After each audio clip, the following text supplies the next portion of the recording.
enciclopédico de la Universidad de Oxford, universal ilustrado, y veo la definición de modernización. Significa, cito, característica de los tiempos presentes y actuales, recientes. Así de sencillo. Característica de los tiempos presentes y recientes.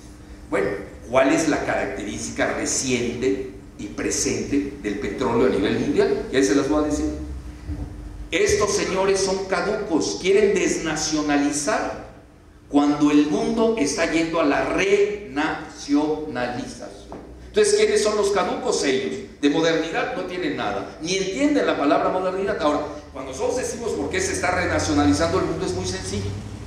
Incluso hoy les daba el ejemplo en el Instituto de Investigaciones Económicas de la UNAM, que mañana voy a abordar más en esto en el Congreso, precisamente con estos datos.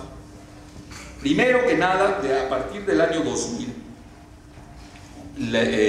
las dos empresas más importantes del mundo, una es Gazprom en Rusia, ha renacionalizado. Es decir, todo lo que hizo Yeltsin antes de Vladimir Putin, de ahora en adelante le diremos Vladi para no meternos en locuras semánticas, por favor, sobre todo que hablando de ciertas parejas, así que, y tríos, y ya saben, mejor lo dejamos en Vladi, al presidente ruso.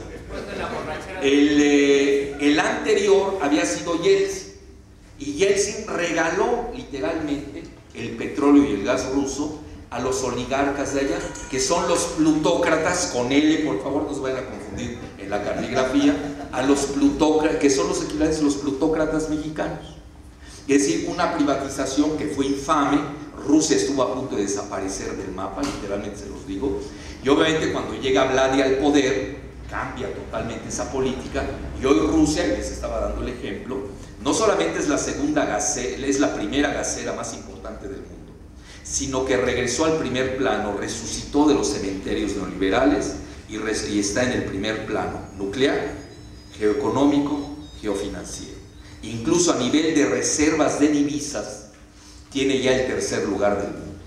Desplazó a Taiwán y está detrás de China, que tiene 1.6 millones de dólares, son cifras frescas. Japón, que anda estancado en 1 trillón, y ya Rusia, que tiene medio trillón de dólares, 500.000 millones de dólares de reservas, el equivalente de toda la eurozona. Ese es el milagro económico que hizo Rusia, claro, porque se manejó el petróleo en términos nacionales y no en términos transnacionales. Ese es el gran ejemplo. Y otro ejemplo que yo les daba era el de Aramco. Digo, porque nosotros tenemos, vean, nosotros el debate, ¿por qué lo estamos ganando? Porque nosotros estamos aportando datos duros, estamos dando argumentos que no nos los pueden contraponer. Por ejemplo, ¿qué está haciendo toda esta fauna neoliberal del Congreso de priistas y panistas? Emilio Gamboa se fue a Chile, dice que le gustó mucho el país, y de regreso, y él lo dice, que regresó entusiasta. Bueno, querías hablar con él. Regresó muy entusiasta de Chile y comenta que el ejemplo a seguir era la petrolera chilena. Bueno, con eso que le gusta tanto, pues le gustó mucho la empresa chilena. Agarro y me pongo a buscar Chile, su ejemplo. Ustedes saben que Chile es deficitaria en importación de petróleo y no tiene gas. Es decir, nos están dando el ejemplo que no sirve. Es decir, están engañando incluso a los pobres diputados del PRI, que son muy ignorantes. Esa es la realidad. Bueno, luego nos salen con ejemplos, nos salen del ejemplo de Vietnam, por favor. Me caen muy bien los vietnamitas, más las vietnamitas, obviamente. Y es un país muy simpático y para viajar y exótico, pero no es una potencia petrolera, por favor. Oigan, México es la 5ª potencia petrolera del mundo. ¿A dónde nos quieren arrojar? ¿A qué fauces? Bueno, entonces, realmente ellos este debate lo están perdiendo con los datos duros. Entonces, y están yendo a contracorriente. Por ejemplo, la definición que dan de modernidad es una contradefinición. El argumento que nos venden que el mundo está yendo a la privatización no es cierto. El mundo está yendo a la renacionalización. Pero el ejemplo más contundente, ya olvídense de Rusia, es el de Arabia Saudita.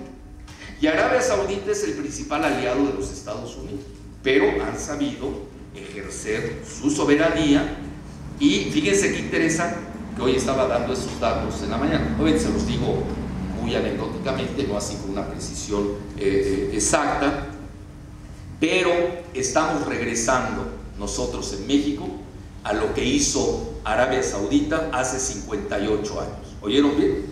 Hace 58 años. Esa es la modernidad de este duopolio neoliberal, priista, panista. ¿Por qué hace 58 años?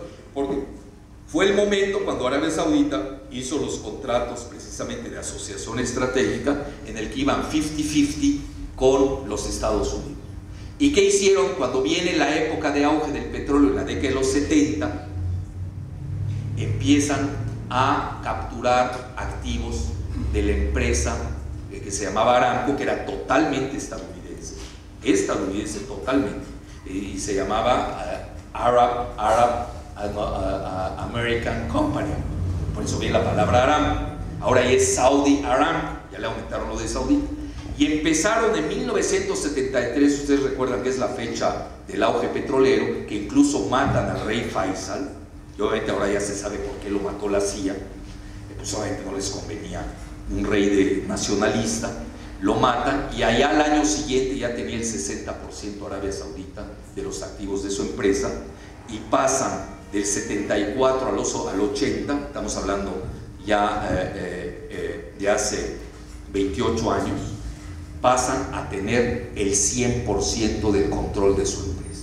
100% del control de su empresa. Y a partir de ahí hoy tienen ingresos por casi 500,000 millones de dólares, y ustedes saben que prácticamente han ido expandiéndose. Por ejemplo, habían desempeños que no querían hacer, que ya los hacen, porque ha sido de tal magnitud el crecimiento de esta empresa, que ese es el ejemplo a seguir. Y hoy, por ejemplo, nos decían los brasileños, no sigan el ejemplo de Petrobras, porque a nosotros nos obligaron a ceder el 40% de nuestras acciones. Cuando nosotros, los ingenieros de Petrobras, estamos diciendo, sigan el ejemplo de Pemex. Fíjense, todo lo contrario. Es decir, hay que seguir a Pemex como una empresa estatal, que obviamente es muy exitosa, y tan es exitosa que el año pasado dejó 104,000 millones de dólares. ¿Escucharon bien la cifra? 104,000, que es el equivalente al Producto Interno Bruto de Chile. Lo que pasa es que este es el derroche. Fox en sus 6 años dilapidó no solamente la democracia, le hizo papilla, descuartizó al país, nos puso al borde de una guerra civil, pero más aún dilapidó toda la riqueza petrolera. 500,000 millones de dólares. ¿Dónde están? A gastos de cuenta corriente para ir a subvencionar a una bola de parásitos burócratas panistas que tienen los salarios más altos del mundo. Entonces nos dijeron, ay, qué bárbaro, qué burocracia es la mexicana deficiente. Es la peor del mundo, ustedes la conocen, con los altos salarios, los salarios más altos del mundo. Ahí se ha ido la riqueza petrolera, en lugar de haber ido a invertir en investigación y desarrollo. Bueno, luego ya les abordaré otras cosas técnicas que son muy importantes para irles refutando todos sus argumentos. Entonces, cuando dicen que no hay dinero, pues no, con ellos nunca puede haber dinero. Porque si el barril del petróleo valía $8 con De la Madrid, cuando curiosamente la Bastida Ochoa era el secretario de Energía, cuando se llamaba secretario del Patrimonio Nacional, o con Reyes Heroles Jr., cuando era el secretario de Energía con Zedillo, valía $9. Y o ahora con estos que vale, hoy estaba a $110 el barril, el oro amarillo valía hoy $1,000 la onza.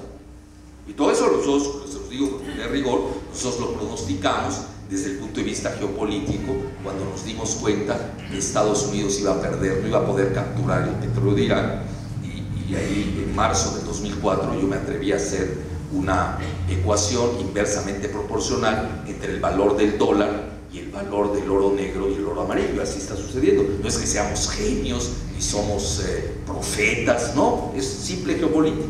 Cuando Estados Unidos, y además porque conocemos el mercado petrolero, y en mi libro Los 5 precios del petróleo ahí abundo sobre este tema, cuando Estados Unidos controló durante 2 siglos el petróleo siempre tendía a la baja. En los momentos en que Estados Unidos no puede controlar el petróleo, siempre tiende al alza. Así de sencillo.